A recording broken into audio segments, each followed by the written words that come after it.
Amen. Come, let us start with a word of prayer. நாம் ஜெபத்தோட ஆரம்பிக்கலாம். Heavenly Father, we come before you, welcome your presence in this place. பரலோக பிதாவே, இந்த வேளையிலே உம்முடைய பிரசன்னத்தை நாங்கள் எங்கள் மத்தியிலே வரவேற்கிறோம். It's only when you teach us that we are able to learn. ஆவியானவரே, நீர் எங்களுக்கு போதித்தால் மாத்திரமே எங்களாலே கற்றுக்கொள்ள முடியும். So we welcome your presence in this place. ஆகவே உம்முடைய பிரசன்னத்தை எங்கள் மத்தியிலே நாங்கள் வரவேற்கிறோம். Help us, Lord, in the beginning of the year that we may hear you clearly, your direction and your guidance. ஆண்டவரே, இந்த வருஷத்தின் ஆரம்ப காலகட்டத்திலே தாமே உம்முடைய சத்தத்தை கேட்டு உம்முடைய வழி நடத்துதலின்படி நடக்க எங்களுக்கு உதவி செய்தருளும். For you are worthy of all our praise. எங்களுடைய எல்லா துதி ஸ்தோத்திரத்திற்கு நீர் ஒருவரே பாத்திரர். In the name of Jesus, Lord, we pray. இயேசுவின் நாமத்தில் ஜெபிக்கிறோம் பிதாவே. Amen. Amen. This morning, I want to share with you what I left last Friday.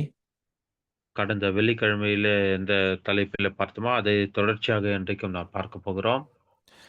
We talk about we need God's guidance, especially that means that we need to learn how to flow in the prophetic. தேவனுடைய வழிநடத்துதல் நமக்கு தேவை. எப்படி இந்த தீர்க்க தரிசனத்தின் வாயிலாக ஆவிக்குரிய காரியங்களை நாம் வழிநடத்துதலை கண்டறிந்து கொள்ள வேண்டும் என்று கற்றுக்கொண்டோம். Allowing Holy Spirit to guide us and lead us. பரிசுத்த ஆவியானவர் நம்மை வழிநடத்தும்படி நாமே அனுமதிக்கிறவர்களாய் நாம் காணப்பட வேண்டும். So today we will continue to go on with what we left behind. கடந்த வாரத்திலே கற்றுக்கொண்ட அந்த தொடர்ச்சி இன்றைக்கும் நாம் கற்றுக்கொள்ளப் போகிறோம். But we let us just go through 3 points, main point. இந்த முக்கியத்துவம் வாய்ந்த அந்த 3 குறிப்புகளை சொல்லி மற்ற காரியங்களுக்கு நேராக நாம் கடந்து போகலாம். Now, first one is the key to prayer is not just speaking, means praying, but entering a spiritual communion with God. அதாவது ஜெபம் என்பது வெறுமனே அங்க பேசுவது மாத்திரமல்ல, அங்க தேவனுடைய ஆவிக்குரிய ஐக்கியத்திலே நாம் கடந்து போவதுதான் ஜெபமாய் இருக்கிறது. I keep emphasizing learn to dialogue with God, not just prayer moment. Time to time, just dialogue with Him. அதாவது ஏதோ தேவனோடு நாம் பேசுகிற ஒரு காரியமாக இல்லாமல், ஆண்டவரோடு கூட அந்த கருத்து பரிமாற்றம். அவர் பேசுவதை நாம் கேட்கவும், நாம் பேசுவதை அவர் கேட்கிற அந்த அனுபவத்துக்குள்ளாக நாம் கடந்து போக வேண்டும். You see, Daniel have 3 days. So Prophet Daniel have 1 day 3 times. He kneel down before the Lord. தீர்க்கதரிசியாக தானியேலை குறித்து நாம் வேதாகமத்தில் வாசிக்கும்போது, அவர் ஒரு நாளைக்கு 3 முறை முழங்கால் படியிட்டு தேவ சமூகத்தில் ஜெபித்தார். But nevertheless, not only just certain prayer time, but learn how to communion with God. Just keep dialogue with God all the day you have. அந்த 3 மணி நேரம் மாத்திரம் 3 வேளை ஜெபித்தது மாத்திரமல்ல, நாள் முழுவதும் தேவனோடு கூட நாம் ஒருங்கிணைந்து ஐக்கியப்பட்டு, அவரோடு கூட அந்த ஒருமனப்பாட்டில் ஐக்கியத்திலே அவரோடு கூட நாம் பேசிக்கொண்டே இருக்க வேண்டும்.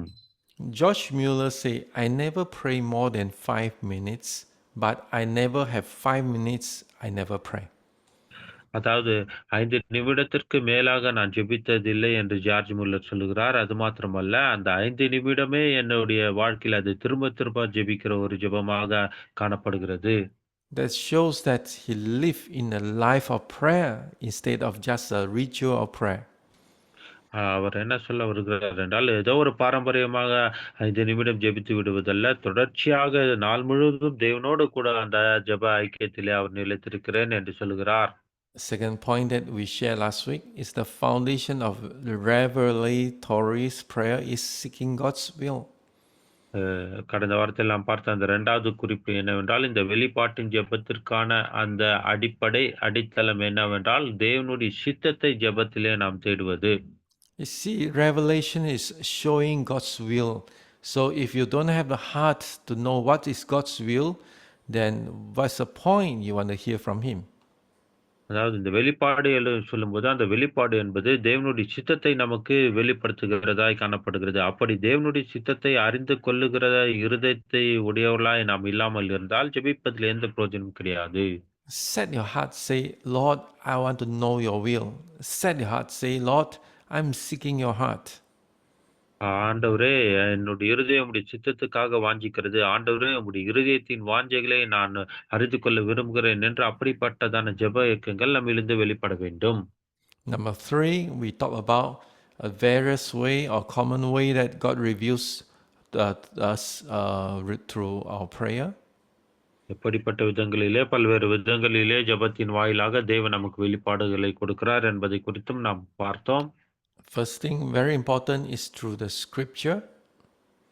முதல் காரியம் மிக முக்கியத்துவம் வாய்ந்ததாக இந்த வேத வசனத்திலிருந்து, Then the prompting of the Holy Spirit. அடுத்தபடியாக பரிசுத்தாவினுடைய உந்துதல், வழிநடத்துதலின்படி நாம் வெளிப்பாடுகளை பெற்றுக்கொள்கிறோம். Some important issue, God go through dreams and vision to us. முக்கியத்துவம் வாய்ந்த காரியங்களை தேவன் நமக்கு தரிசனங்கள், கனவுகள் மூலமாக வெளிப்படுத்துகிறார். Then spiritual confirmations through the peoples around us. அது மாத்திரமல்ல, நம்மை சுற்றி இருக்கிற ஜனத்தின் மக்கள் மூலமாக திரும்பமாக அந்த ஆவிக்குரிய காரியத்தை நமக்கு ஊர்ஜிதப்படுத்துகிறார். As a pastors, you need to learn how to have leadership confirmation, because you will love to see your members or your leaders learn this part, confirmation and affirmation and peace through the authority and the body of Christ. அதாவது போதர்களாக இருக்கிற நாம் விசேஷமாக இந்த தலைமைத்துவத்தை ஊர்ஜிதப்படுத்துகிற காரியத்தை நாம் கருத்தாய் கவனித்து அதை ஊர்ஜிதப்படுத்தி கொள்ள வேண்டும். இது தேவனிடத்திலிருந்து வருகிறதா இருக்கிறது. எப்படி அந்த ஆளுகையும் அந்த ஊர்ஜிதப்படுத்துதலாகிய கர்த்தருடைய சரீரமாகிய சபையில் எப்படி அது செயல்படுத்த வேண்டும், விசுவாசிகளுக்கு செயல்படுத்தப்பட வேண்டும் என்று நாம் அறிந்து கொள்வது மிக முக்கியத்துவம் வாய்ந்ததாய் காணப்படுகின்றது. Wonderful. Then the number four, testing today, to testing the source of revelation. நான்காவது காரியம், அந்த வருகிறதான அந்த வெளிப்பாட்டை நாம் சோதித்தறிந்து புரிந்து கொள்ளுதல். This will be the starting point for today. இன்றைக்கு இந்த நாளுக்கான ஆரம்ப காலகட்டம் இது குறிப்பா இது காணப்படுகிறது. 1 John chapter 4 verse 1 says that, Beloved, do not believe every spirit, but test the spirits to see whether they are from God. 1 யோவான் 4:1 இப்படியாக வாசிக்கிறோம். பிரியமானவர்களே, உலகத்திலே அநேக கள்ள தீர்க்கதரிசிகள் தோன்றியிருப்பதனால் நீங்கள் எல்லா ஆவிகளையும் நம்பாமல் அந்த ஆவிகள் தேவனால் உண்டானவைகளோ என்று சோதித்தறியுங்கள். Not every spirit are from God. எல்லா ஆவிகளும் தேவனிடத்திலிருந்து வருகிறவைகள் அல்ல.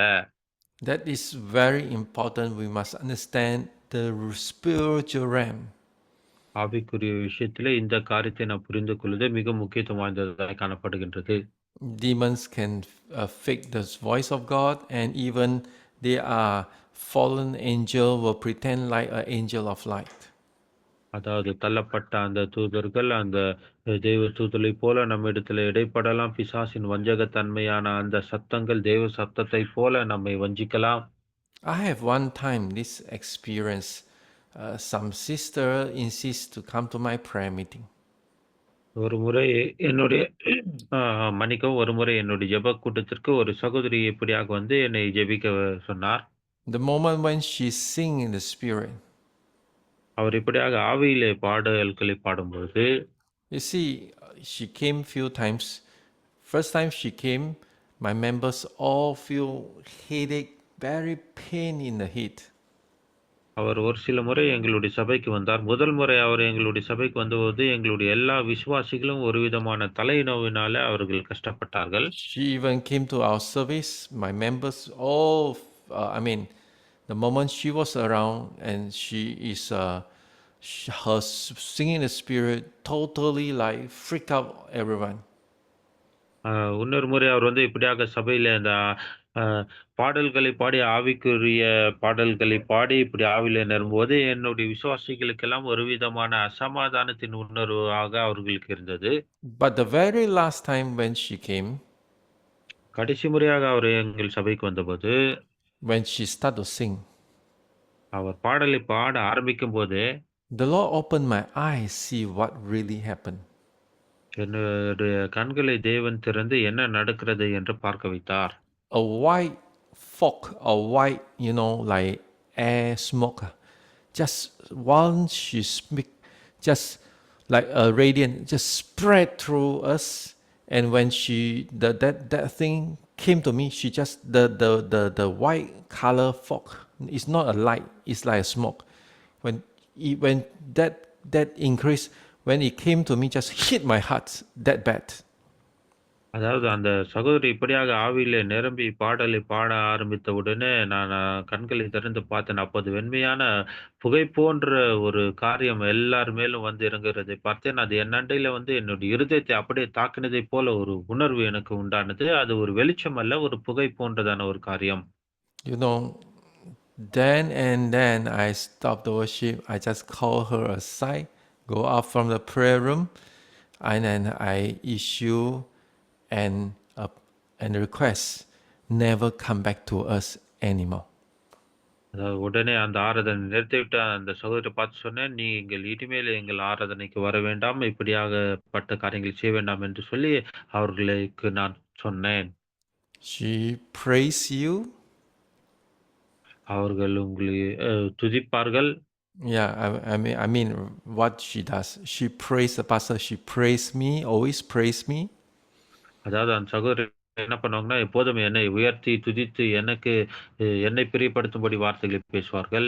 Keep telling me how God loves you, how God loves me, how God want to use me, how important I am, what is God's plan for me. தேவன் எனக்கு என்ன திட்டத்தை வைத்திருக்கிறார், தேவன் எப்படி என்னை நேசிக்கிறார், தேவன் எனக்கான காரியங்களை என்ன வைத்திருக்கார் என்று இப்படியாக என்னை குறித்து அந்த சகோதரி அநேக காரியங்களை சொல்வார். Keep giving offering to the church. அது மாத்திரமல்ல, சபைக்கு காணிக்கையும் கொடுப்பார். I don't know, have you ever experienced this kind of thing? ஒருவேளை உங்களுடைய வாழ்க்கையில் இப்படிப்பட்டதான அனுபவத்தை நீங்கள் பெற்றிருக்கிறீர்களா என்று எனக்கு தெரியவில்லை. I say a big no, no, no, no, no, no. அவர்களுக்கு ஒரு பெரிய வேண்டாம், வேண்டாம், வேண்டாம் என்று அப்படியாக அவர்களை பார்த்து நான் சொல்லிவிட்டேன். You see, there are people who carry certain spirit. If you are not a spirit man, you go by flesh. You by looking their you will look at their giftings, their eloquence of speech, and even generosity or passion. You will think that this is God's sent person to you. இப்படிப்பட்ட ஆவிகளை உடைய ஜனங்களே, நீங்கள் ஆவிக்குரியவர்களாய் இருந்தால் ஒழிய உங்களாலே அவர்களை கண்டுபிடிக்க முடியாது. ஏனென்றால் அவர்கள் உங்களை குறித்து புகழ்ந்து பேசுவார்கள், நன்றாக கொடுப்பார்கள், எல்லா காரியத்திலும் நன்றாக செயல்படுவார்கள். உங்களுக்குள்ளே இருக்கிற ஆவி சரியா இல்லாவிட்டால் நீங்கள் இப்படிப்பட்ட காரியத்தை உங்களுடைய மாம்சத்தினாலே கண்டறிய முடியாது. Then only you realize that she came with a wrong spirit, very wrong spirit. Whenever she leave, she will definitely cause some damage. கெட்ட ஆவியை பெற்றுக்கொண்டவர்களை வந்து தாக்கத்தை உண்டாக்கும்படி, பாதிப்பை உண்டாக்கும்படியான கிரியைகள் நடப்பிப்பார்கள். இதை நாம் புரிந்து கொண்டவர்களாய், அறிந்தவர்களாய் நாம் காணப்பட வேண்டும். There is another person came to my church on the very first day. Her spirit just make me feel not right, very bad, very bad. அதாவது இன்னொரு முறை கூட இதே போன்ற ஒரு சம்பவம். இன்னொருவர் எங்களோட சபைக்கு வந்தார். அவர் வந்து அந்த முதல் நாளிலே என்னுடைய ஆவிக்குரிய காரியத்தில ஒரு தாக்கத்தை நான் பார்த்தேன். மிகவும் ஒரு கெட்ட ஆவி உடையவராக இருந்த அந்த நபர் அங்க சபைக்கு வந்தார். Since she's not active, she didn't come for prayer meeting, I'll just leave it. அவர்கள் அங்கு ஜெப கூட்டத்துக்கு கலந்து கொள்ளும்படியாக வரவில்லை. சும்மா அங்க வந்து அப்படி பார்த்துட்டு போகும்படிக்காக அங்க வந்தார்கள். But nevertheless, we pay a price for allowing this person in our church.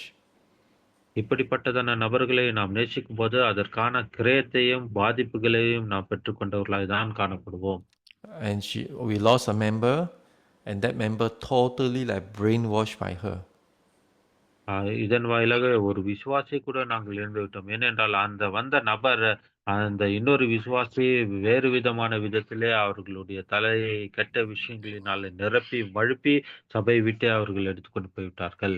That member loved by us, that member have a great potential, but you know, enemy just know who should pull them out from the midst of us. அதாவது அந்த விசுவாசி நல்ல தாளந்துடையவர், நன்றா சபையில் ஈடுபடக்கூடியவர். பிசாசுக்கு தெரியும், கெட்ட நபர்களுக்கு தெரியும் யாரை சபையிலிருந்து இழுத்துக் கொண்டு போக வேண்டும் என்று. To be exactly, we lost two.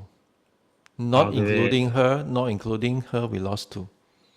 அந்த விசுவாசி மாத்திரமல்ல, இன்னொரு விசுவாசியும் 2 விசுவாசிகளும் இப்படியாக அந்த நபரின் மூலமாக நாங்கள் இழந்து விட்டோம்.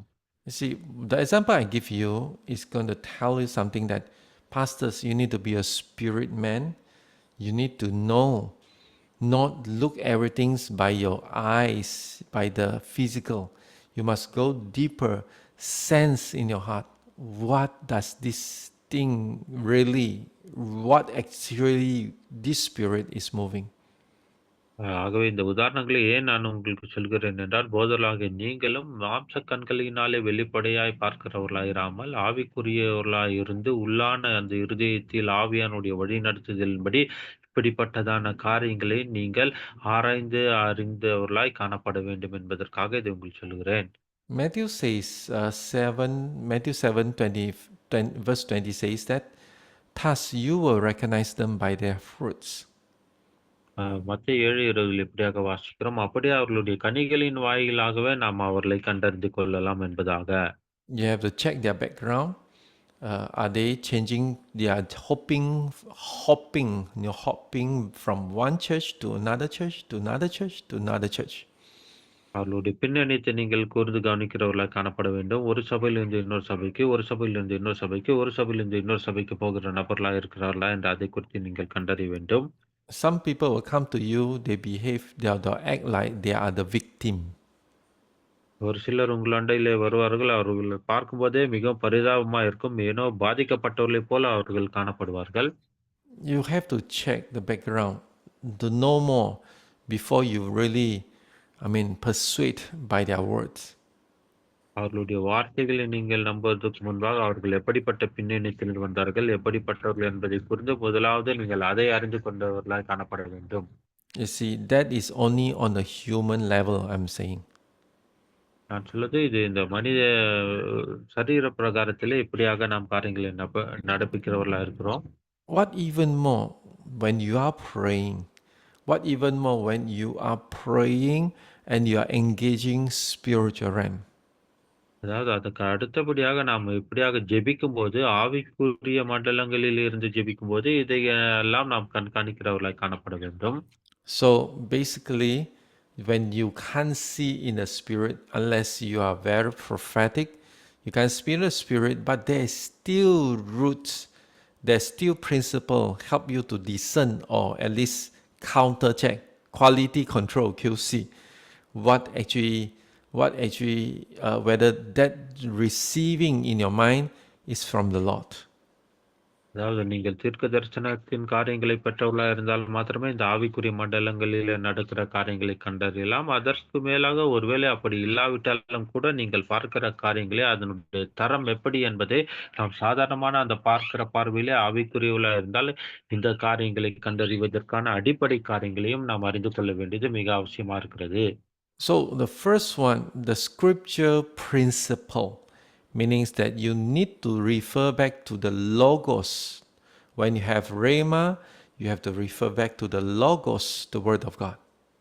அது முதல் காரியம். இதற்கு அந்த ஆவிக்குரிய அந்த கோட்பாடுகளை நாம் அறிந்தவர்களாய் காணப்பட வேண்டும். அதற்கு அடிப்படை காரியம் அந்த லோகோ என்ற முத்திரிக்கப்பட்ட, கொடுக்கப்பட்ட, அச்சடிக்கப்பட்ட இந்த வார்த்தையை நாம் பார்க்க வேண்டும். நமக்கு ரேமா வார்த்தை வெளிப்பாடாய் கொடுக்கப்பட்டாலும் கூட அது இந்த வேத வசனத்தின் அடிப்படையில் இருக்கிறதா என்று நாம் கண்டறிய வேண்டும்.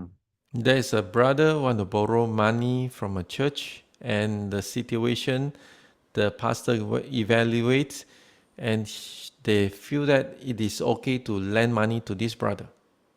அதாவது ஒரு சகோதரர் சபையிலிருந்து அவருடைய பண தேவைக்காக கடன் வாங்க வேண்டும் என்று இருந்தார். அப்படிப்பட்ட அந்த தேவை அவருக்கு இருந்தபடியினால அது உண்மைதானா என்பதை போதகர் கண்டறிந்து அவருக்கு அந்த பணத்தை கொடுக்கிறவராக இருந்தார்.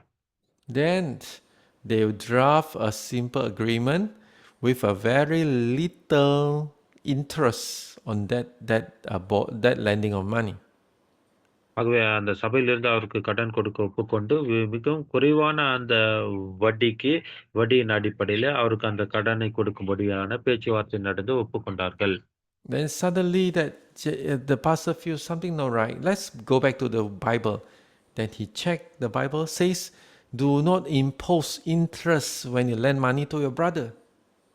அப்போது அந்த கடன் கொடுக்க முன்வந்த அந்த போதருக்கு ஏனோ ஒரு மனசில் ஒரு வழிநடத்துதல் காணப்பட்டு, இது வேத வசனத்தின் அடிப்படையில் இருக்கிறதா என்று பார்த்தபோது, உன்னுடைய சகோதரனுக்கு நீ கடன் கொடுக்கும்போது வட்டிக்கு கடன் கொடுக்கக்கூடாது என்ற வசனத்தை அவர் கண்டறிந்தார். Straight away, the pastor just tear off the agreement, say no interest, just free loaning to you. உடனே அவர் சொன்னாரு, "வட்டிக்கு நான் உங்களுக்கு பணம் கொடுக்கவில்லை. உங்களுக்கு எந்த வட்டி இல்லாமல் அந்த கடனாக கொடுக்கிறோம்" என்று சொன்னார். How about you caught in the dilemma that you really need to say some white lie to another person to get you out of the situation? பாருங்க, ஒரு சில பிரச்சனைகளிலே நாம் மாட்டிக்கொள்ளும்போது, குழப்பமா இருக்கும்போது, ஏதோ அந்த பிரச்சனையிலிருந்து வெளியே வர வேண்டும் என்பதற்காக, அந்த வெள்ளையான பொய்களைப் போல பொய்களை சொல்லி சமாளித்துக் கொண்டு நாம் வெளியே வர பார்ப்போம். And suddenly you feel that, oh, this is God. God tell me to speak to her.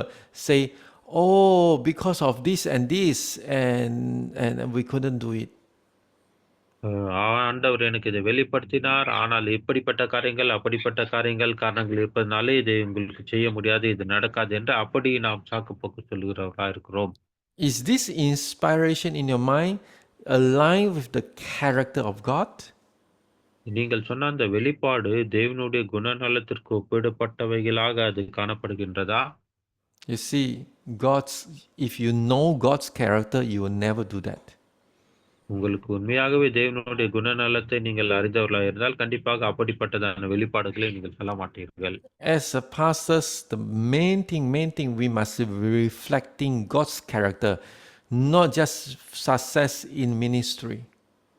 அதாவது முக்கியமாக போதகர்களாய் இருக்கிற நாம் ஏதோ ஊழியத்திலே வெற்றிகரமான ஊழியத்தை செய்கிறேன் என்பதைக் காட்டிலும், தேவனுடைய அந்த குணாதிசயங்களின்படி நான் நடக்கிறேனா, குணாதிசயத்தை வெளிப்படுத்துகிறவனா இருக்கிறேனா என்பதுதான் முக்கியமான காரியமா இருக்கிறது. You know, you really sometimes as pastors, sometimes we have to come to the point and ask God, how many times I fail you of not telling the truth before my members or before other people. அநேக நேரத்திலே தேவ சமூகத்திலே நாம் கடந்து வந்து, ஆண்டவரே, நான் சொல்ல வேண்டிய சத்தியத்தை என்னுடைய விசுவாசிகளுக்கு முன்பாக, மற்றவர்களுக்கு முன்பாக எத்தனை முறை நான் சொல்லாமல் தோல்வியற்றவனாய் காணப்பட்டேன் என்று சொல்லி, நம்மை நாமே ஆராய்ந்து அறிந்து பார்த்து, அது தேவ சமூகத்திலே நாம் கண்டறிய வேண்டும். Just give you a very simple example. You know, you cannot make it at 2 o'clock, but yet you say, okay, I'll see you at 2 o'clock. பாருங்க, உதாரணத்துக்கு சொல்ல வேணும்னா, 2 மணிக்கு ஒருவரை போய் சந்திக்க வேண்டும் என்றால், 2 மணிக்கு சந்திக்க முடியும் என்றால் சொல்லுங்கள். அப்படி இல்லாவிட்டால், அந்த 2 மணிக்கு சந்திக்க முடியாது என்று சொல்ல வேண்டும். From the very beginning, you know you couldn't make it at 2 o'clock. பாருங்க, ஆரம்பத்திலிருந்தே தெரியும் 2 மணிக்கு போய் உங்களால போய் அவரை சந்திக்க முடியாது என்று. And you just simply habitually say, 2 o'clock can, oh, 2 o'clock, okay.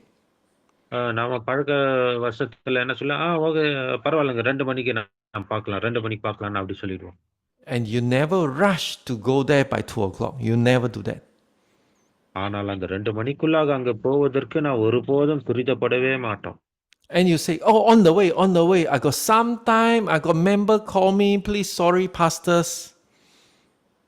ஒரு சில நேரத்துல என்ன சொல்லுவான், ஐயோ, வேற ஒரு விசுவாசி என்னை கூப்பிட்டு விட்டார், அழைத்து விட்டார். ஆகவே இதோ வந்துனே இருக்கிறாங்க அப்படி சொல்லுவான். Do you know there's one kind of sickness called chronic, means long time, there's long time sickness. பாருங்க, ஒரு விதமான வியாதி இருக்குது. அது நீண்ட நாள் வியாதியா காணப்படுகிற காரியங்கள். Like arthritis, you always have pain in your joint. அந்த ஆர்த்தரைட்டிஸ் என்று சொல்லுகிறதான இந்த எல்லா மூட்டுகளிலே ஏற்படுகிற வலிகள். There's one type of sin that you never perceive. It is called chronic liar. பாருங்க, ஒரு விதமான பாவமும் நம்முடைய வாழ்க்கையில இந்த நீண்ட கால வியாதி போல இருக்கிறது. அது என்னவென்றால் பொய் சொல்வது.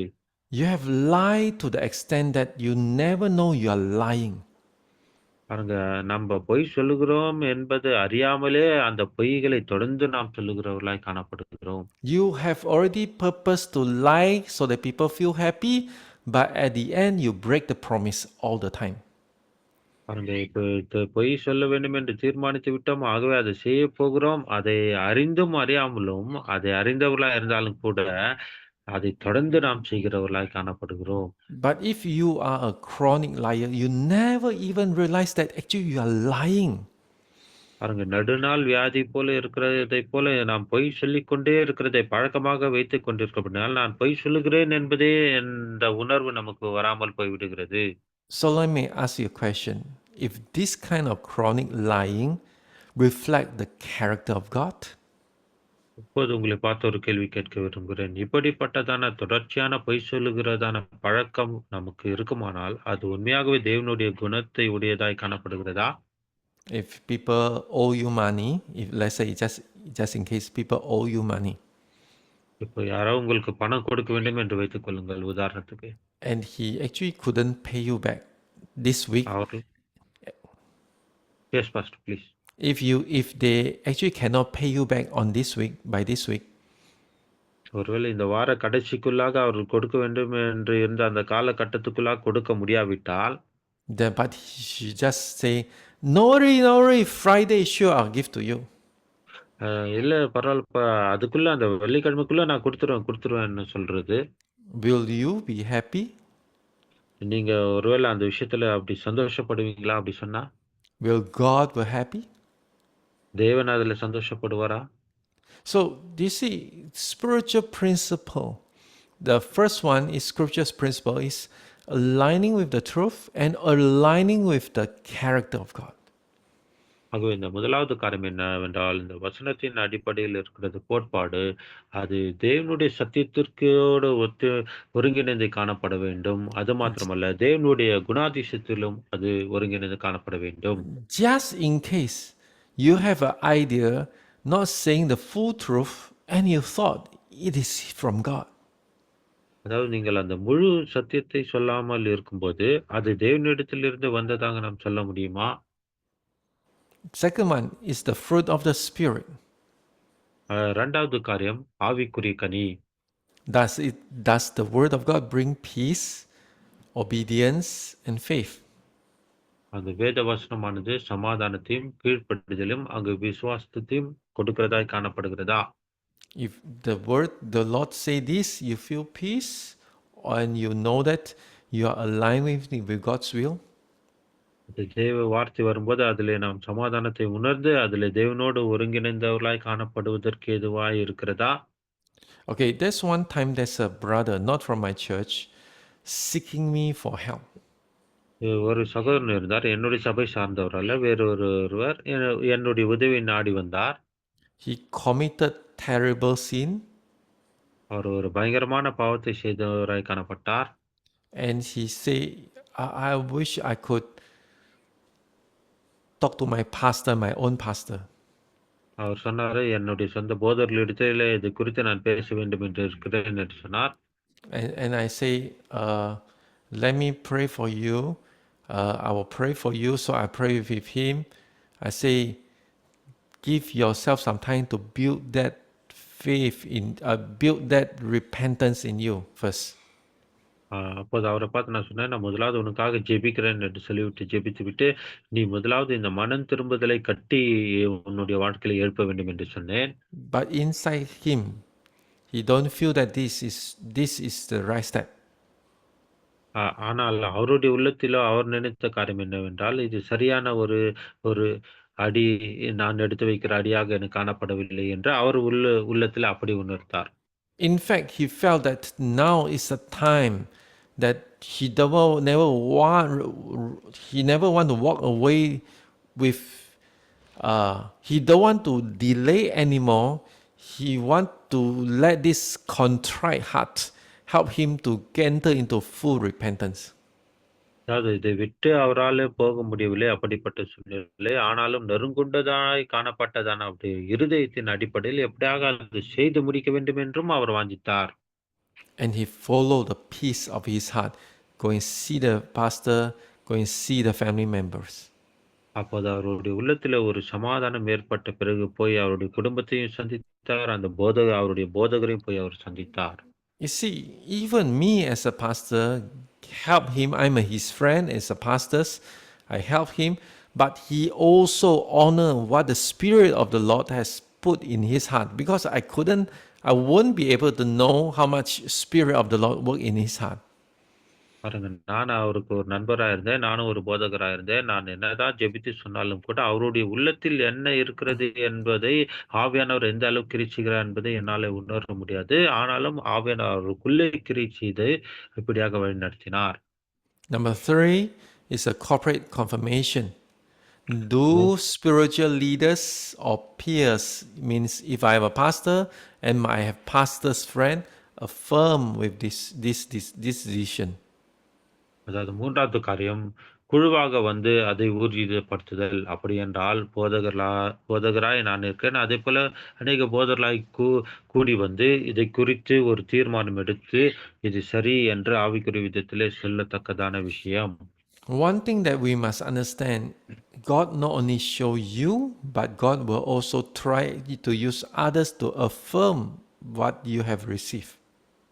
அதாவது நீங்கள் பெற்றுக்கொண்ட காரியத்தை தேவன் உங்களுக்கு மாத்திரம் காண்பித்து ஊர்ஜிதப்படுத்துவதல்ல, அதை மற்றவர்களுக்கும் காண்பித்து, அதன் வாயிலாக தேவன் அதை செய்து காட்டி, அதை உங்களுக்கு திடப்படுத்தி ஊர்ஜிதப்படுத்துவார். If your friends or if your pastors don't really feel it's right in the spirit, maybe you put on hold and wait a little while. ஆகவே உங்களோடு கூட அந்த குழுவில் இருக்கிற அந்த போதகர்களோ, உடன் ஊழியர்களோ, இப்படியாக அந்த காரியத்தை குறித்து ஒரு சரியான உணர்வு சமாதானமாய் உங்களுக்கு சொல்லவில்லை என்றால், உணரவில்லை என்றால், நீங்கள் அதை குறித்து உடனே ஒரு தீர்மானம் எடுத்து விட வேண்டாம். அதை அப்படியே கொஞ்ச நேரம் நிறுத்தி வைக்க வேண்டும். When I start a new church, the first thing, not only me as to have this confirmation, I want to make sure that my wife have that confirmation as well. நான் புதிதா சபை ஆரம்பித்த நாட்களிலே, எனக்கு மாத்திரம் ஆவியானவருடைய அந்த திடமான காரியம் ஊர்ஜிதத்தை நான் புரிந்து கொள்வது மாத்திரமல்ல, என்னுடைய மனைவிக்கும் அப்படிப்பட்டதான எண்ணம் வர வேண்டும். அந்த அவர்கள் மூலமாக அது திடப்படுத்தப்பட வேண்டும் என்று நான் எண்ணினேன். She said no at the initial, but when she prayed, she said yes in the later part. ஆரம்ப காலகட்டத்திலே என்னுடைய மனைவி, இல்லை வேண்டாம் என்று சொன்னார்கள். ஆனால் அதை குறித்து தொடர்ந்து அவர் ஜெபிக்கும்போது, ஆம் நாம் சபை ஆரம்பித்து ஊழியம் செய்யலாம் என்று சொன்னார்கள். Give time to others. Don't think that others will never say yes one. Other will say it's wrong. Otherwise, every people have their agenda to keep me, not to let me go. ஆகவே மற்றவர்கள் என்ன சொல்வார்களோ அதை குறித்து நான் பொருட்படுத்த மாட்டேன். சிலர் ஆமான்னு சொல்லுவாங்க, சிலர் இல்லன்னு சொல்லுவாங்க. ஆகவே எனக்கு வந்த தீர்மானத்தை அப்படியே செய்வேன் என்று நீங்கள் சொல்லவிட வேண்டாம். மற்றவர்களுக்கும் நீங்கள் நேரத்தை கொடுங்கள். அவருடைய ஆவியானுடைய கருத்து கணிப்பையும் நீங்கள் கேட்டுக்கொள்ள வேண்டும். You must believe the Holy Spirit. ஏனென்றால் அதற்கு ஆவியானவரை நம்பினவர்களாக நாம் காணப்பட வேண்டும். Trust Him that He will do something really, really true in your life. அவர் நம்முடைய வாழ்க்கையில் ஏதோ உண்மையான சத்தியமான காரியத்தை செய்வார் என்கிறதான நம்பிக்கை நாம் ஆவியானவர் மேல வைக்க வேண்டும். Number 4 is results verification. That is bear fruits to glorify God. அதாவது 4வது காரியம், நாம் அந்த பிரதிபலன் வரும்போது அதை ஆராய்ந்து அறிந்து பார்க்கிறவர்களாய் காணப்பட வேண்டும். அந்த Or, காரியத்திலே தேவன் மகிமைப்படுகிறாரா? அதில் ஆவிக்குரிய கனி காணப்படுகிறதா என்பதாக. or that action actually is just reflecting your ego. You wish you become something, or you want to show people how great it is. ஆகவே நீங்கள் எடுத்த காரியமோ, தீர்மானமோ அது உங்களுடைய சுயத்தை வெளிப்படுத்துகிறதா? உங்களுடைய சொந்தத்தை, மாம்சத்தை வெளிப்படுத்துகிறதா? அல்லது உங்களை பெயர் பிரஸ்தாபப்படுத்திக் கொள்ளும்படியா அது காட்டுகிறதா என்பதை ஆராய்ந்து அறிந்து பார்க்க வேண்டும். Anything that is not from God, let us not try to. That anything that's not glorify God. In fact, just showing performance or this and that. We let us have careful observation. What should we do or should not we do? அதாவது தேவனிடத்திலிருந்து வராத எந்த காரியமும், தேவனுக்கு மகிமை கொடுக்காத எந்த காரியமாய் அது காணப்பட்டால், வெளிப்படையான தோற்றமாக பார்க்கும்போது, அது ஏதோ நல்லதைப் போல பிரஸ்தாபப்படுத்துகிற போல காரியமா இருக்கலாம். அதை குறித்து அந்த முடிவை குறித்து நாம் மிகவும் கவனித்தறிகிறவர்களாய் காணப்பட வேண்டும். You see, George Mueller says the Spirit never contradicts the word he inspired. அதாவது ஜார்ஜ் முல்லர் என்பவர் இப்படியாக சொல்கிறார், பரிசுத்த ஆவியானவர் தாம் உந்துதலில் அளித்த தேவ வார்த்தைக்கு ஒருபோதும் எதிராக செயல்படவே மாட்டார். God always speak and according to his word, logos. தேவன் எப்போதுமே இந்த அச்சடிக்கப்பட்டு கொடுக்கப்பட்ட இந்த லோக வார்த்தையின் அடிப்படையிலின் மூலமாக தான் நம்மோடு பேசுகிறவராய் இருப்பார். And I give you a very simple way. Read more of the Bible. Keep reading the Bible, and God will speak to you through His Word. எளிமையா சொல்ல வேண்டுமென்றால், தொடர்ச்சியாக தேவனுடைய வசனத்தை வாசியுங்கள். தேவன் உங்களோடு கூட பேசுவார். Number 5, prophetic prayer requires a teachable and humble heart. 5வது காரியம், இந்த தீர்க்க தரிசனமான ஜெபத்திற்கு தேவைப்படுகிற காரியம் என்னவென்றால், கற்றுக்கொள்ளத்தக்கதான இருதயமும், தாழ்மையுள்ள இருதயமும் நமக்கு அவசியமாய் காணப்படுகிறது. Psalms 32, verse 8 and 9 says that I will instruct you and teach you in the way you should go. I will counsel you with my eyes upon you. And be not like a horse or mule without understanding, which must be curbed with bite and bridle. சங்கீதம் 32, 8, 9 வசனங்கள் இப்படியாக சொல்கிறது. நான் உனக்கு போதித்து நீ நடக்க வேண்டிய வழியை உனக்கு காட்டுவேன். உன்மேல் என் கண்ணை வைத்து உனக்கு ஆலோசனை சொல்லுவேன். வாரினாலும் கடிவாளத்தினாலும் வாய் கட்டப்பட்டாலொழிய உன் கிட்டிச் சேராத புத்தியில்லாத குதிரை போலும் கோவொரு கழுதை போலும் இருக்க வேண்டாம். You see, God want to teach us, and God put His eyes on us, meaning He's leading us in everything we do. நாம் செய்கிற எல்லா காரியத்திலும் தேவன் நம்மை வழிநடத்த விரும்புகிறார். ஆகவேதான் நம் மேலே கண்களை வைத்து அவர் நம்மை வழிநடத்த விரும்புகிறார். But the issue is us. Have we heart teachable? Do we have a humble heart? பிரச்சனை என்னவென்றால், நம்ம இடத்திலிருந்து நமக்கு தாழ்மையுள்ள இருதயம் இருக்கிறதா? கற்றுக்கொள்ளத்தக்கதான இருதயத்தை உடையவர்களாய் நாம் இருக்கிறோமா? James chapter 4 verse 6 says that God opposes the proud, but give grace to the humble. யாக்கோபு 4:6 வாசிக்கிறோம். தாழ்மையுள்ளோருக்கு கிருபை அளிக்கிறார் என்று நாம் வாசிக்கிறோம். பெருமையுள்ளவர்களுக்கு தேவன் எதிர்த்து நிற்கிறார் என்று நாம் பார்க்கிறோம். You see, for us to obtain the grace that God speaks to us, learn to be humble. ஆகவே தேவன் நம்மோடு கூட பேச வேண்டுமானால், நமக்கு அந்த தாழ்மையுள்ள இருதயத்தை உடையவர்களாய் நாம் இருக்க வேண்டும். Many things, many times, when we have prophetic encounter, when God speak to us, when God give us insight, sometimes we tend to be more arrogant than before. அதாவது தேவன் அநேக நேரத்தில் இந்த தீர்க்க தரிசன வசனத்தின் மூலம் நம்மோடு பேச விரும்புகிறார்.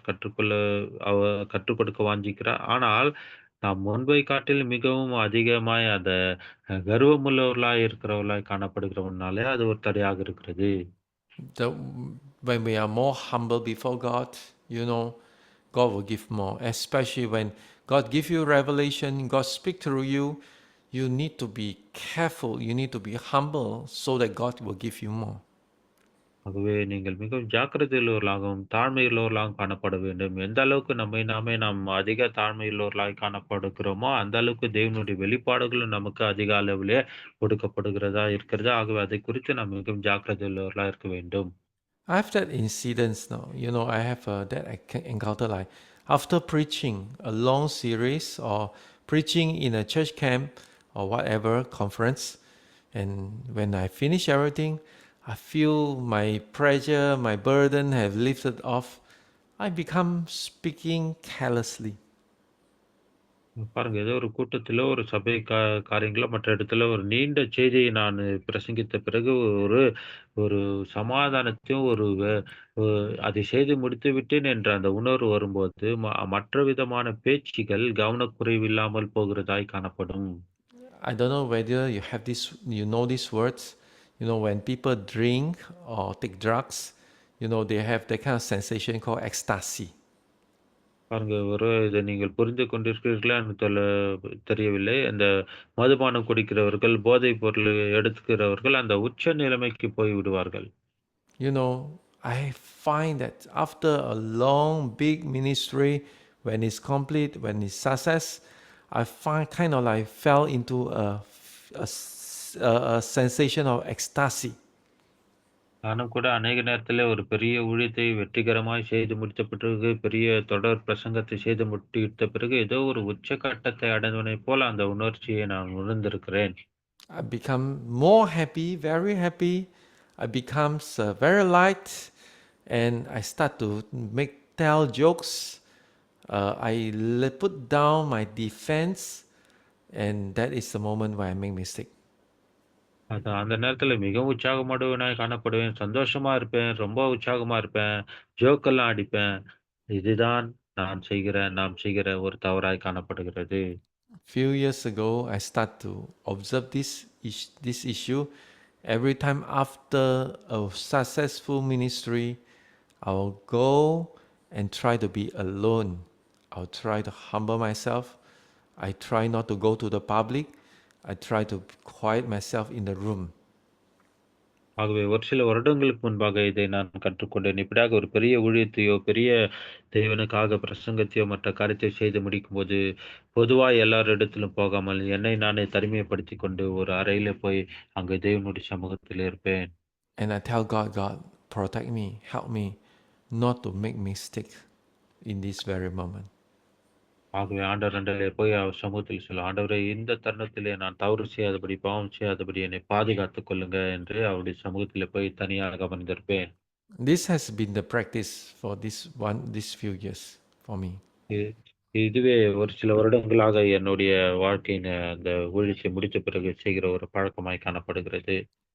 Okay, the many cannot hear God not because God is silent, but because our own will is too strong. அநேக நேரத்திலே அநேகர் தேவனுடைய சத்தத்தை கேட்க முடியாமல் போய்விடுகிறது. ஏனென்றால் தேவன் அவர் பேசாமல் இருக்கிறார் என்ற அர்த்தமல்ல. நம்முடைய சொந்த சுய சித்தங்கள் அங்கு பலனுள்ளதாய் காணப்படுகிற நிமித்தம் தேவனாலே பேசுகிறதை கேட்க முடியவில்லை. Many times I see people come to seek the Lord. As pastor pray, what do you think about this thing? Do you have any word from God for me? அநேக நேரத்திலே நான் பார்த்த விஷயம் அநேகர் என்னிடத்தில் வந்து, ஐயா இந்த விஷயத்தை குறித்து ஜெபித்து சொல்லுங்கள், ஒரு வார்த்தை சொல்லுங்கள், இப்படி இருக்கிறது என்று அவர்கள் சொல்லும்பொழுது, But the issue is their will was so strong. Actually, அவ they have asked so many pastors to pray. Actually, he's kind of like voting. This vote yes, this vote no, this vote yes, this vote no. I want to make sure that there's enough yes so that I can do what I want to do. பாருங்க அப்படிப்பட்ட நபர்களுக்குள்ள நான் பார்த்தது என்னென்றால், அவங்களுடைய சொந்த சுயங்கள், அங்க சொந்த சித்தம் தான் பெரிய அளவில் இருக்கிறச்சு. அவங்க அவர்கிட்ட போய் ஒரு வார்த்தை, இவர்கிட்ட போய் ஒரு வார்த்தை, அங்க அந்த போதகர், இந்த போதகர் என்று போய் கடைசியா அவருடைய விருப்பம் நிறைவேறும்படி யார் சொல்லுகிறார்களோ, அப்போது அதை பெற்றுக்கொண்டேன் என்கிறதான உணர்வை உடைய அநேகரை நான் பார்த்திருக்கிறேன். Very sad to say, they are not seeking God's will. Actually, they are looking for people to support their decision.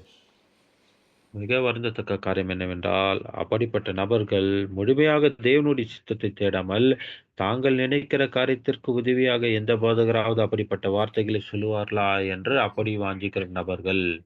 In fact, many times when I have an idea, I seek the Lord. The first thing I'll say, Lord, am I too ambitious? Am I trying to hide my agenda, my personal agenda over these matters? Lord, I want to know your will. So at first, I'll say, God, your way is higher than my way. Your thought is higher than my thought. ஆகவே ஏதோ ஒரு காரியத்தை குறித்து நான் தேவ சமூகத்தில் போகும்போது நான் முதலாவது ஜெபிக்கிற ஜெபம் என்னவென்றால், ஆண்டவரே என்னுடைய நினைவுகள் உம்முடைய நினைவுகள் அல்ல. அப்பா என்னுடைய நினைவுகளை காட்டிலும், என்னுடைய வழிகளை காட்டிலும் உம்முடைய வழிகள் பெரிதானவைகளா இருக்கிறது. ஆகவே என்னுடைய சொந்த காரியங்களோ, சொந்த லட்சியங்களோ, சொந்த எண்ணங்களோ, சொந்த சித்தங்களோ இந்த காரியத்திலே வெளிப்படாமல் உம்முடைய சித்தம் மாத்திரம் வெளிப்பட வேண்டும் என்று இப்படியாக தேவ சமூகத்தில் நான் ஜெபிப்பேன். I realize that some people, they are praying. They already tell God, God, this is the way to glorify your name. So in the name of Jesus, bless it, bless it, bless it, bless it. ஆண்டவரே இந்த வழிகள் தான் உம்முடைய நாமத்தை மகிமைப்படுத்துகிற வழியா இருக்கிறபடினாலே இயேசுவின் நாமத்தால ஜெபிக்கிற இது ஆசீர்வதியும் ஆசீர்வதியும் என்று சொல்லி இப்படியாக ஜெபிக்கிற அனைவரை நான் பார்த்திருக்கிறேன். Take a moment, wait and ask God, it is your will or not, or it is my ambitions, my hidden agenda. ஆகவே நீங்கள் நேரத்தை எடுத்து ஆண்டவரே இது என்னுடைய சொந்த லட்சியமாய் காணப்படுகிறதா, இல்லை எனக்கு விருப்பமானவைகளாய் இது இருக்கிறதா, அல்லது இது உம்முடைய சித்தமா இருக்கிறதா என்று நாம் சோதித்து அறிந்து நிதானித்து பார்த்து ஜெபிக்கிறவர்களாய் காணப்பட வேண்டும். To enter into a deep revelation in prayer, one must maintain a soft, teachable, an adjustable heart. அதாவது இந்த ஆழமான வெளிப்பாட்டின் ஜெபத்துக்குள்ளாக ஒருவர் கடந்து போக வேண்டுமானால், அவர் இப்படிப்பட்டதான மென்மையான இருதயத்தை உடையவராகவும், கற்றுக்கொள்ளத்தக்கதான இருதயத்தை உடையவராகவும், தேவனுடைய காரியங்களை அவர்கள் தேவனுடைய விஷயத்திற்கு ஏற்றாற்போல ஏற்றுக்கொள்ளுகிற இருதயத்தை உடையவராக காணப்பட வேண்டும். You see, adjustable heart is so important, meaning that your heart is willing to change according to God's will, not God need to change according to your will. அதாவது ஏற்றுக்கொள்ளத்தக்கதான இதயம் என்னவென்றால், உங்களுடைய சூழ்நிலைக்கு ஏற்றாற்போல தேவனுடைய காரியங்களை நீங்கள் ஏற்றுக்கொள்ள வேண்டும். தேவன் உங்களுடைய சூழ்நிலைகளுக்கு ஏற்றாற்போல உங்களுடைய காரியங்களை ஏற்றுக்கொள்வதல்ல.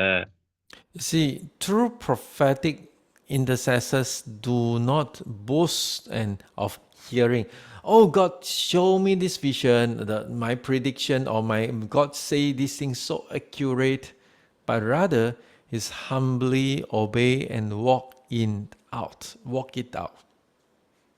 உண்மையான அந்த தீர்க்க தரிசன ஜெபத்தை உடையவர்கள், வரத்தை உடையவர்கள், அவர்கள் தேவனை தான் மகிமைப்படுத்துவார்களே ஒழிய, ஆண்டவரே இந்த வெளிப்பாட்டை ஊர்ஜிதப்படுத்து, இதை எனக்கு காண்பியும், இப்படி சத்தத்தை நான் கேட்கட்டும் என்று சொல்லி, தன்னை அவர் வெளிப்படுத்தாமல், தன்னை மகிமைப்படுத்தாமல், தேவனை மகிமைப்படுத்துகிறவராயிருப்பார். Some people really needs, I would really want to say that they felt that or they silently or inside of their heart, they need confirmation from others. அப்புறம் ஒரு சிலர் ஜெபிக்கும்போது, மற்றவர்களுக்காக அவர்கள் ஜெபிக்கும்போது, அவர்களுடைய உள்ளான இருதயத்திலே அந்த ஊர்ஜிதத்தை திடப்படுத்துதல், இது தேவனிடத்திலிருந்து வந்ததுதான் என்று மென்மையான அந்த சத்தத்தை உள்ளாக அறிந்து கொள்ள விரும்புவார்கள். They feel they are affirmed by others by being successful. அதாவது இவர் சொன்னது வெற்றிகரமாய் மாறினது என்று மற்றவர்களுடைய செயல்பாட்டின் நிமித்தமாக மற்றவர்களுடைய காரியங்களில் அது நடைபெறும்போது அப்படியாக அதை அவர்கள் ஊர்ஜிதப்படுத்திக் கொள்வார்கள். But for those who couldn't use success as their affirmation, sometimes they try to boast their relationship, their close relationship with God by saying that God say that to me, God say this to me. அப்படியாக அந்த வெற்றிகரமான ஊர்ஜிதத்தை திடப்படுத்திக் கொள்ள முடியாதவர்கள் தங்களை மகிமைப்படுத்தும்படி ஏதோ தேவனாண்டையிலே நெருங்கி இருக்கிறவர்களைப் போல காண்பித்துக் கொள்கிறவர்களாக, ஆண்டவரே இதை பற்றி என்னோடு பேசும், வெளிப்படுத்தும், சொல்லும், நான் கேட்கிறேன் என்று அப்படியாக பகிரங்கமாக சொல்லுகிறவர்களாக இருப்பார்கள். Deeper you are in God, the deeper you will be humble, you will be satisfied, you will know your affirmation. எந்த அளவுக்கு நீங்க ஆழமாய் அதிகமாய் தேவனோடு ஐக்கியத்தில் இருக்கிறீர்களோ, அந்த அளவுக்கு நீங்கள் அந்த தாழ்மையுள்ளவர்களாய் காணப்படுவீர்கள். இது தேவனிடத்திலிருந்து வந்ததுதான் என்பதை நீங்கள் நிதானித்து அறிகிறவர்களாயும் காணப்படுவீர்கள். See, Yembao says that all the humility is the key that unlock divine direction. Bounce என்பவர் இப்படியாக சொல்கிறார், தாழ்மை என்பது தேவ வழி நடத்துதலை திறக்கும் முக்கியத்துவம் வாய்ந்த திறவுகோல் ஆகும். When we humble, then we have the key to unlock what the Lord is guiding us. நம்ம இடத்துல நமக்கு அந்த தாழ்மை இருக்கும்போது, தேவன் எந்த காரியத்தை குறித்து என்னை வழி நடத்துகிறாரோ அந்த காரியத்திற்கான திறவுகோலை நமக்கு நாம் உடையவர்களாய் காணப்படுவோம். Number 6, cultivate a prophetic prayer life. ஆறாவதாக, அந்த தீர்க்க தரிசன ஜெபத்தை உங்களுடைய வாழ்க்கையிலே நீங்கள் பழக்குவித்துக் கொள்ளுகிறவர்களாய் காணப்பட வேண்டும். There are many types of prayer life. அநேக விதமான ஜெப வழிகள் இதற்கு உண்டு. One is from the prayer item. Every day you just pray the prayer item. முதலாவது, எப்போதும் போல ஒரு நாளும் ஜெபிக்கிறதான அந்த ஜெப காரியங்கள். Some people pray according like the Lord's prayer, every day just go through. ஒரு சிலர் ஒவ்வொரு நாளும் அந்த தினமும் அந்த பரலோக ஜெபத்தை செய்கிறவர்களாக இருப்பார்கள். Some people are only very practical. They say 3 times prayer, the breakfast, lunch and dinner. ஒரு சிலர் 3 ஜெபம் பண்ணுவாங்க. காலை சாப்பிடும்போது, மத்தியானம் சாப்பிடும்போது, ராத்திரி சாப்பிடும்போது ஜெபிப்பாங்க.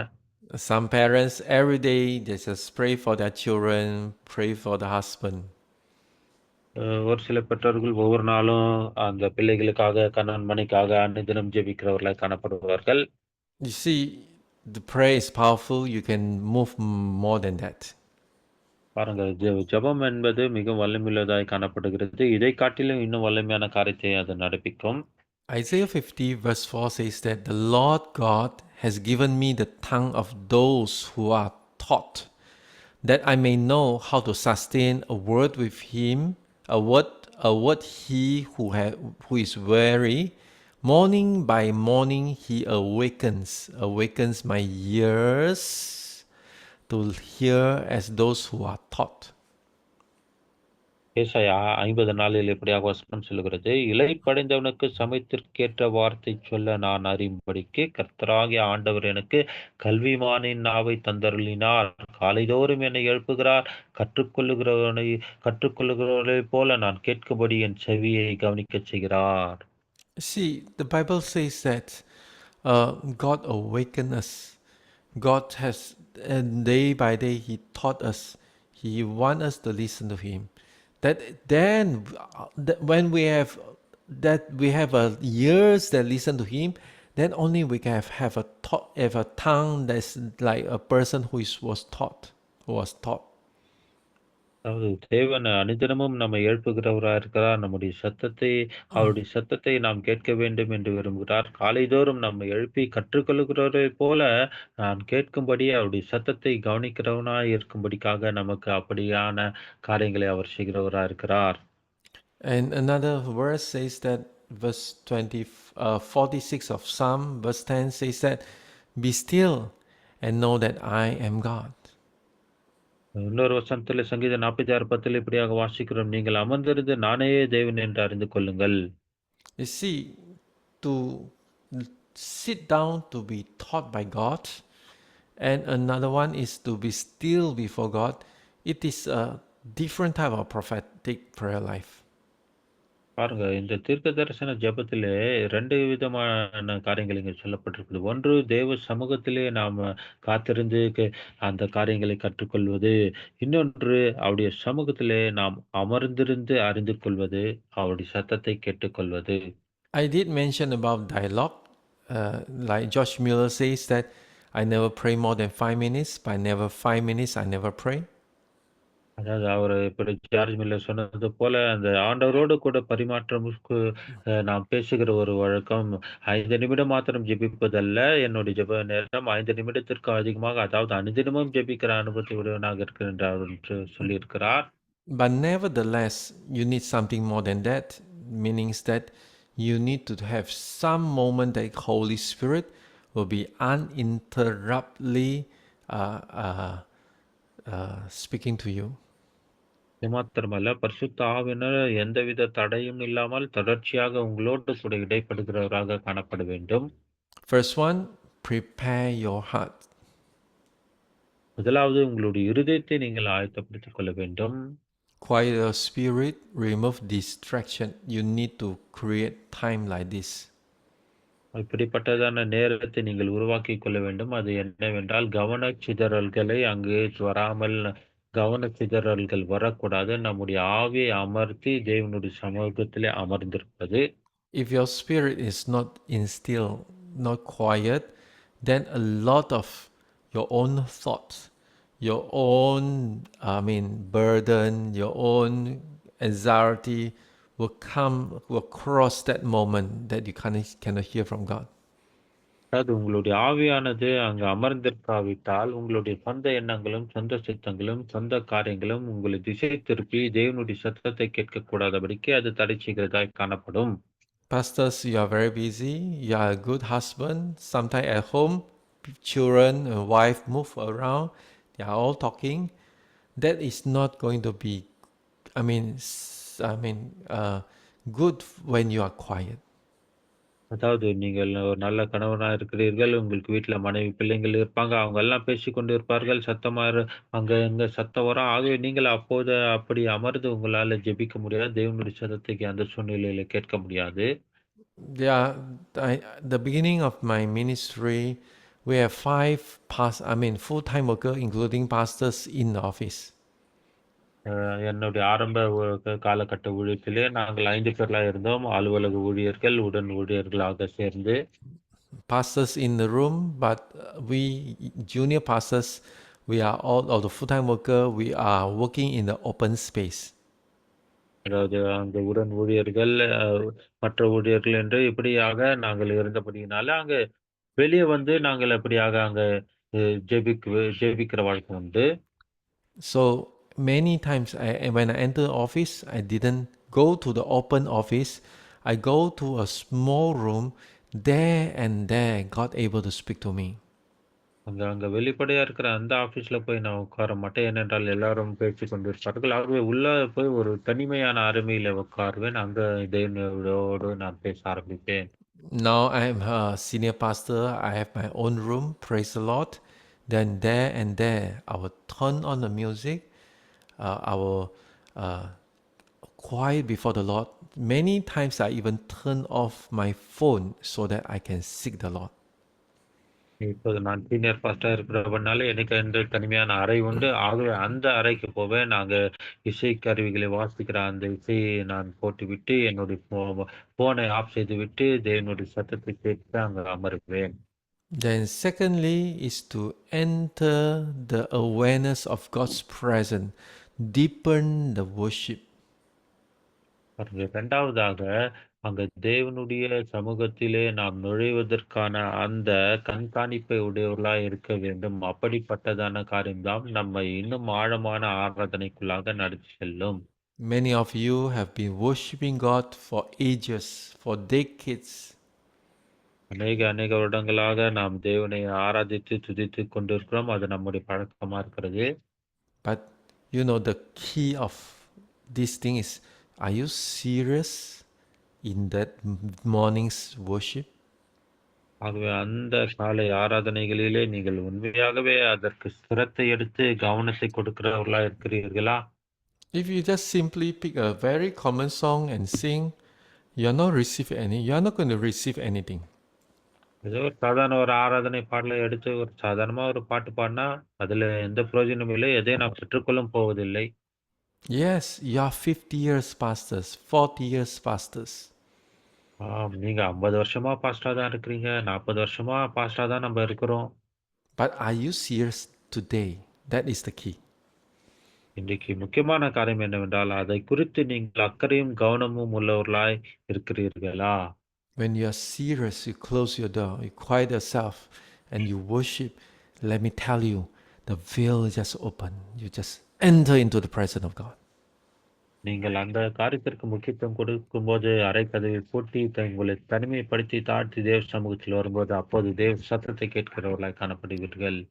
Everything you need in the ministry, anything you need in your present life, you will found in that presence of God. எப்படியாக உங்களுடைய வாழ்க்கையில் என்னத்தெல்லாம் தேடுகிறீர்களோ, எதை வாஞ்சிக்க வேண்டும் என்று, எதை பெற்றுக்கொள்ள வேண்டும் வாஞ்சிக்கிறீர்களோ, அப்படிப்பட்ட காரியங்களை நீங்கள் அந்த தெய்வ பிரசன்னத்துக்குள்ளே போகும்போது Are பெற்றுக்கொள்ளுகிறவர்களாய் you காணப்படுவீர்கள். serious in that morning's worship? Do you want to deepen that worship that God will come because He's found a very serious person who want to meet Him? ஆண்டவரே, அந்த காலை வேளை ஜெபத்திலே நான் உண்மையாகவே கண்டறிய விரும்புகிறேன். ஆண்டவர் ஆமா என்னை தேடுகிற உண்மையான நபர் வந்திருக்கிறார் என்று ஆண்டவர் பார்க்கத்தக்கதான அப்படிப்பட்டதான வாஞ்சையும் கருத்துடையவர்களாய் நம் தேவனை தேடுகிறவர்களாய் இருக்கிறோமா? Number three, examine the heart. Ask God to expose sin, pride, and self-will. 3வது காரியம் நம்மை நாமே நம்முடைய இருதயத்தை சோதித்து ஆராய்ந்து அறிந்து கொள்வது. ஒருவேளை நம்ம தேவனை கேட்ட ஆண்டவரே என்னிடத்தில் ஏதாகிலும் பாவம் இருக்கிறதா, பெருமை இருக்கிறதா, சுயம் காணப்படுகிறதா, சுய சித்தம் செயல்படுகிறதா என்று தேவனிடத்திலே கேட்கிற இருதயம். I'm saying something, some level that's deeper. Some pastors, some people like to habitually, they know autopilot, they know, just say sorry, say I'm a sinner, but they don't know actually what is the sin. பாருங்க அநேகர் நம்ம பழக்க தோஷத்துல என்ன பண்ணுவோம், ஆண்டவரே நாங்கள் செய்த குற்றங்களை பாவங்களை மன்னியும் என்று சொல்லி ஜெபிப்போம். ஆனா நம்ம செஞ்ச பாவம் குற்றம் என்ன நமக்கே தெரியாது. அதை புரியாமல் அப்படி தொடர்ந்து செய்கிற ஜெபத்தை செய்வோம். If you don't even feel you are a sinner and you say I'm a sinner, you're just lie to God, you're just hypocrite. பாருங்க நீங்க செஞ்ச பாவம் என்னன்னே தெரியாம ஆண்டவரே என்னுடைய பாவத்தை என்று மன்னியும் என்று சொல்லும்போது ஆண்டவர்கிட்ட போய் சொல்லுகிற ஒரு மாய்மாலக்காரனை போலதான் என் ஜெபம் காணப்படும். Ask God to show you. Show me my heart. ஆண்டவரே, என் இருதயத்தில் என்ன இருக்கிறது என்பதை அது வெளிப்படுத்தி எனக்கு காண்பியும் என்று சொல்லி நாம் தேவனை நோக்கி கேட்க வேண்டும். When you do that, let me tell you, day by day, God cleansing you. Day by day, your character change. Day by day, you live in holiness more and more near to God. ஆமென். அப்படியாக நாம் சொல்லி ஆண்டவருடைய சமூகத்தில் ஜெபிக்கும்போது அனுதினமும் இன்னும் பரிசுத்தத்திலே அதிகமாய் நாம் வளருகிறவர்களாயும், வாழ்கிறவர்களாயும் காணப்படுவோம். I want to give you a secret. Every time you deal with one sin, after you have dealt with one sin, your anointing will definitely increase. பாருங்க, உங்களுக்கு ஒரு ரகசியத்தை நான் சொல்ல விரும்புகிறேன். ஒவ்வொரு முறையும் நீங்கள் ஏதோ ஒரு பாவத்தை குறித்து நீங்கள் பாதிக்கப்பட்டிருக்கும்போது, அதை குறித்து அதை சரிப்படுத்தும்போது, தேவ சமூகத்திலே போய் L- சரிப்படுத்தும்போது, உங்களுடைய அபிஷேகம் அதிகரிக்கிறதை உங்களால உணர முடியும். Less and less the power of darkness can hold you back because you're totally in the light of God. ஆமென். நீங்கள் தேவனுடைய வெளிச்சத்திலே முற்றிலுமா இருக்கிறபடியினாலே, பிசாசின் இருளின் ஆதிக்கங்கள் கொஞ்சம் கொஞ்சமாய் உங்களை விட்டு விலகி, அது உங்களை தொடக்கூடாத அளவுக்கு நீங்கள் வந்து விடுவீர்கள். Don't simply say, God, I'm a sinner. Don't simply say, I'm repent. When you come to this level, you have to ask God, show my sin, show my pride, show my self-will. ஆண்டவரே, பாவியாகிய என்னை மன்னியும், நான் மனம் திரும்புகிறேன் என்று சொல்லி பொதுவாக சொல்லாமல், ஆண்டவரே, எனக்குள்ள என்ன பெருமை இருக்கிறது, என்ன பாவம் இருக்கிறது, என்ன சுயம் காணப்படுகிறது, அதை வெளிப்படுத்தும் என்று சொல்லி அப்படியாக அறிக்கையிட்டு கேட்டு ஜெபிக்கிறவர்களாய் காணப்பட வேண்டும். Number 4, wait on the Lord. 4வது காரியம், கர்த்தர் சமூகத்திலே நாம் காத்திருப்பது. In silence and ask God, how do you want me to pray? அமைதியாய் அவருடைய சமூகத்தில் அமர்ந்து, ஆண்டவரே, நான் என்ன ஜெபிக்க வேண்டும் என்று நீர் விரும்புகிறீர் என்று அப்படி ஜெபிக்கிற ஜெபம். You know, when you wait, don't just pray. Ask God, how you want me to pray? நீங்கள் அங்கு காத்திருக்கும்போது உடனே ஜெபிக்க ஆரம்பிக்காதீர்கள். ஆண்டவரே, என்ன ஜெபிக்க வேண்டும் என்று சொல்லித் தாரும் என்று அப்படிப்பட்டதான ஜெபத்தை ஏறெடுங்கள். Some people think that to act or to pray is very tough. To wait is simple. அநேகர் நினைக்கிறாங்க ஜெபிப்பது ரொம்ப எளிதான காரியம். ஆனால் காத்திருப்பது தான். But do you know that? Sorry So, pastor, could you please repeat? yeah. Some people think that it's easier to wait, it's harder to pray. அநேகர் காத்திருப்பது மிகவும் எளிது, ஆனால் ஜெபிப்பது ரொம்ப கஷ்டம் என்று நினைக்கிறோம். You see, people think that, oh, pray lah, just wait on, do nothing. அதாவது ஜெபிக்கும் போது ஒண்ணும் செய்யாம சும்மா அப்படியே உட்கார்ந்து இருந்தா போதும் அப்படின்னு நினைக்கிறோம். Actually, it's opposite. When you wait, your attention, listen me carefully, your attention focus on God. நீங்கள் ஜெபிக்கும் போய் அதை உட்காரும்போது நல்லா கவனிங்க. நீங்கள் அமைதியா உட்காரும்போது உங்களுடைய அந்த கவனமும் காரியங்களும் தேவனை நோக்கி எதிர்பார்ப்போடு காத்திருக்கிறதாய் காணப்பட வேண்டும். Wait is not empty your head, your mind. Wait is focus on God, focus on Jesus. Love Him, waiting for Him to speak one word. அதாவது காத்திருப்பது என்பது ஏதோ என்னுடைய மனதை வெறுமையாக்கி சும்மா அப்படி உட்கார்ந்து கொண்டிருப்பதல்ல. என்னுடைய நோக்கத்தை, கண்ணோட்டத்தை இயேசுவின் மேல வைத்து அதிகமாய் அவரை நேசிப்பது, அவர் என்ன பேசப் போகிறார், என்ன சொல்கிறார் என்று அவர் மேலே வாஞ்சியும் கண்ணோட்டமாய் இருப்பதுதான் காத்திருப்பது. And last one, record insight. I love this part.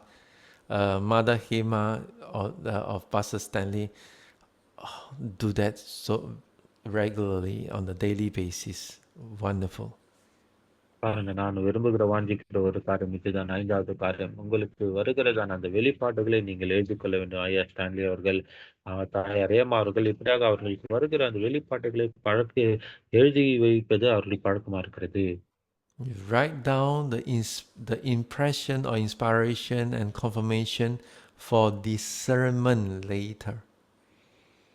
உங்களுக்கு வருகிறதான அந்த வெளிப்பாடுகளை தேவனால் கொடுக்கப்படுகிறதான உந்துதல்கள், வழி நடத்துதல்கள், ஊர்ஜிதப்படுத்துகிற காரியங்களை நீங்கள் எழுதி வைத்துக் கொள்ள வேண்டும். And you see, George Miller says, waiting on God is never wasted time. It is a preparation time. Darcy Muller இப்படியாக சொல்லுகிறார், கர்த்தரை நம்பி காத்திருக்கிறதான நேரம் அது ஒருபோதும் அது வீணான நேரம் அல்ல. அது நம்மை நாமே தயாரிப்புக்கு ஆன ஒரு காலம், ஆயத்தப்படுத்திக் கொள்கிற ஒரு காலமாய் அது காணப்படுகிறது. When you spend time in waiting, actually it is a time prepare you. Like you know a bow, you shoot the arrow, you pull to the back, that is preparation. When you release, then the arrow shoot. அதாவது இந்த காத்திருக்கிற நேரம் என்பது எதை குறிக்கிறது என்றால், ஆயத்தப்படுத்திக் கொள்ளுகிற ஒரு நேரமா இருக்கிறது. உதாரணத்துக்கு அந்த வில்லு நாம் எய்யும்போது என்ன செய்கிறோம், அந்த வில்லு பின்னால இருக்கிறதான அந்த காரியத்தை அங்கே அப்படியாக நேராக அது இழுக்கும்போது, அது தன்னைத்தானே ஆயத்தப்படுத்திக் கொள்ளுகிறதை இருக்கிறது போல காத்திருக்கிற நேரம் நம்மை ஆயத்தப்படுத்திக் கொள்ளுகிற நேரமாய் காணப்படுகின்றது. Amen. Number 7, the last one I'm going to say, is a common pitfall and warning. This is something I want to just to add on. அதாவது கடைசியாக முக்கியமான ஒரு காரியம் நான் கற்றுக்கொண்டது, நாம் தவறி விழுகிறதற்கான ஏதுவாய் காணப்படுகிறதான படுகுழிகள், பள்ளங்கள். 2 Timothy 2:15 says that do your best to present yourself to God as one approved, a worker who has no need to be ashamed, rightly handling the word of truth. 2 தீமோத்தேயு 2:15 இந்த எச்சரிப்பின் சத்தம் சொல்லப்பட்டிருக்கிறது. நீ வெட்கப்படாத ஊழியக்காரனாயும், சத்திய வசனத்தை நிதானமாய் பகுத்து போதிக்கிறவனாயும், உன்னை தேவனுக்கு முன்பாக உத்தமனாக நிறுத்தும்படி ஜாக்கிரதையாயிரு. You see, this says that we need to be vigilant to make sure that our conduct and our things will be do properly and never make mix. I wouldn't say never make mistake. Never put ourselves into a shame. அதாவது இதை குறித்து நாம் விழிப்புள்ளவர்களாகவும், மிகவும் ஜாக்கிரதையுள்ளவர்களாகவும், எச்சரிப்புள்ளவர்களாகவும் இருக்க வேண்டும் என்பதற்காக சொல்கிறேன். தவறு செய்கிறோம் என்று சொல்லவில்லை. நாம் தவறு செய்வதற்கு ஏதுவான காரியங்கள் வந்து விடாதபடிக்கு, பள்ளத்தில் விழுந்து விடாதபடிக்கு மிகவும் கவனிப்புள்ளவர்களாய் காணப்பட வேண்டும். Everyone are pastors, everyone serving God, but first thing first, we must be as one that approved by God. ஆக நாம் எல்லாரும் ஊழியர்களாய் தேவனுடைய ஊழியத்தை செய்கிறோம். அதுல என்ன என்றால், முதல் காரியம் தேவனுக்கே. முதன்மையானது ஏதோ அது முதன்மையானதாக காணப்பட வேண்டும். Not what people think about you, must be what God think about you. ஜனங்கள் என்னை குறித்து என்ன நினைப்பார்கள் என்பதை காட்டிலும் தேவன் என்னை குறித்து என்ன நினைக்கிறார் என்பதை முதன்மையாக வைக்க வேண்டும். And secondly, we must be rightly handle the word of truth.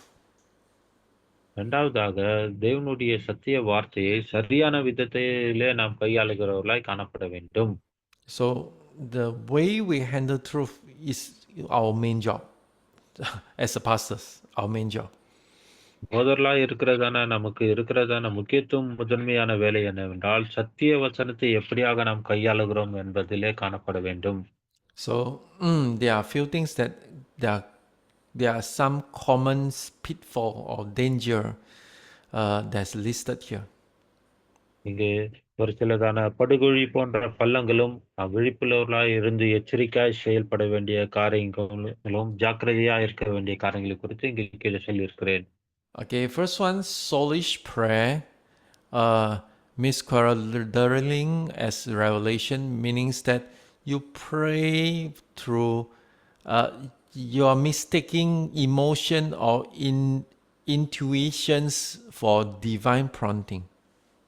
அதாவது இந்த முதலாவது சொல்லப்படுகிற காரியம் என்றால், இந்த ஆத்மாவிலே நாம் ஏறெடுக்கப்படுகிறதான ஜெபத்தின் வெளிப்பாடுகள். அதாவது இந்த முகமூடியை போட்டுக்கொண்டு ஏதோ ஒரு காரியத்தை நாம் மேலே போட்டுக்கொண்டு மாய்மலமாக ஜெபிக்கிறதாய் அது காணப்படாமல், நம்முடைய உணர்ச்சியினாலும் ஏதோ ஒரு மாயாஜால உந்துதலினாலும் அந்த தெய்வீகமான உந்துதல் நமக்கு வராது.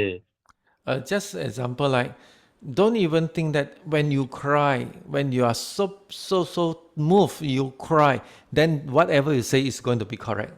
No, that is not equally. பாருங்க, நம்ம ஏதோ ஒரு உந்துதலினால இருக்கும்போது மிகவும் அழுது ஜெபிப்போம். அழுது ஜெபிக்கும்போது நான் அழுது சொல்லுகிற காரியங்கள் எல்லாமே உண்மையானது. அது அப்படியே நிஜமானது என்று அப்படியாக நம்முடைய உணர்ச்சியின் அடிப்படையில் அப்படி நாம் சொல்லிவிட முடியாது. Or some people have intuition. He just feel that, it is done.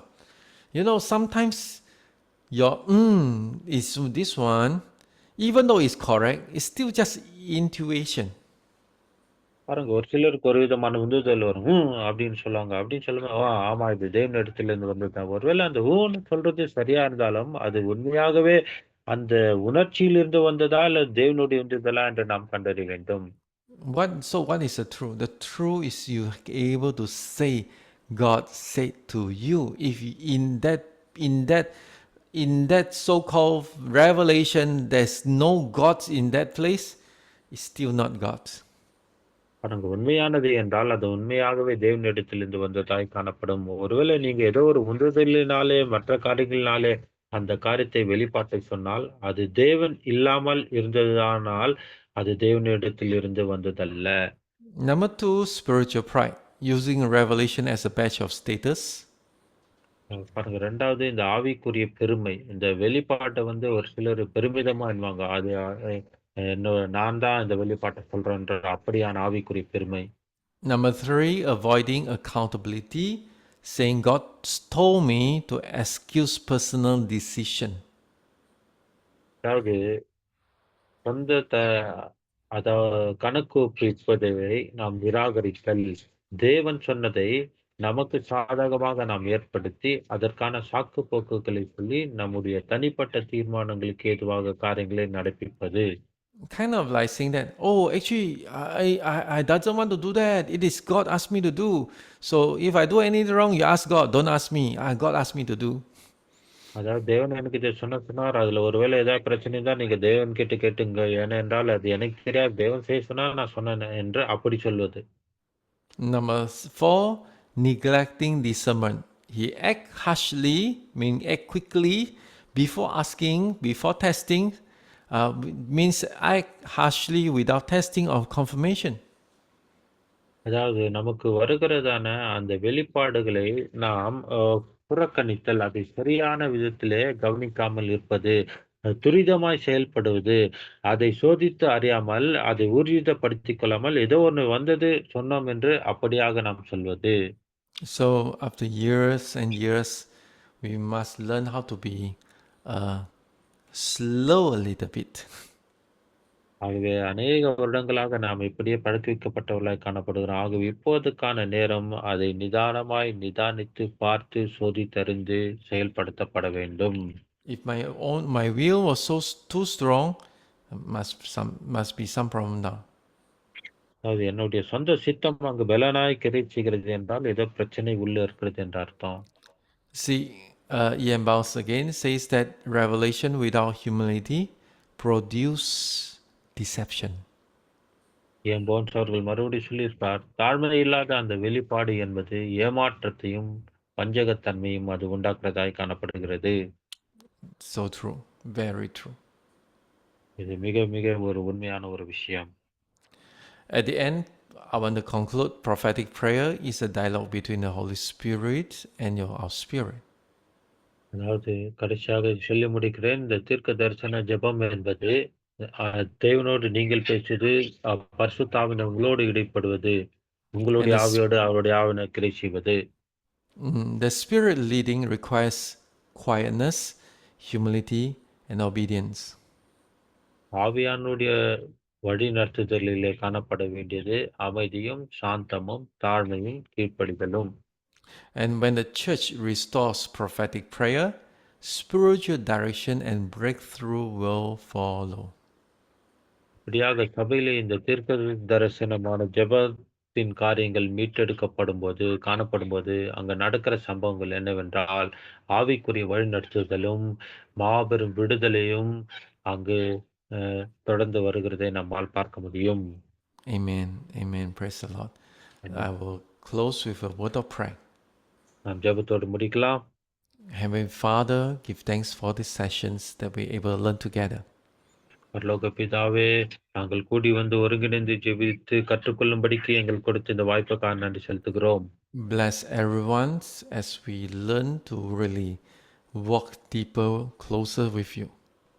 ஆண்டவரே, உம்மோடு கூட நெருங்கிய தொடர்பிலே நாங்கள் நடக்கிறவர்களாய் இந்த காரியங்களை எங்களுக்கு வழி அமைப்பு உண்டாகட்டும். So we commit this time into your hands. ஆகவே இந்த நேரத்தை நாங்கள் உம்முடைய கருத்தில் ஒப்புக் கொடுக்கிறோம். May you strengthen every pastors today for today what we have learned. ஆண்டவரே, இன்றைக்கு நாங்கள் கற்றுக்கொண்டதான இந்த காரியத்தை நிமித்தமாக போதலாக எங்கள் அனைவரும் நீர் பலப்படுத்தும் ஆண்டவரே. In Jesus' name, Lord, we pray. இயேசுவின் நாமத்தில் ஜெபிக்கிறோம் பிதாவே. Amen. Amen.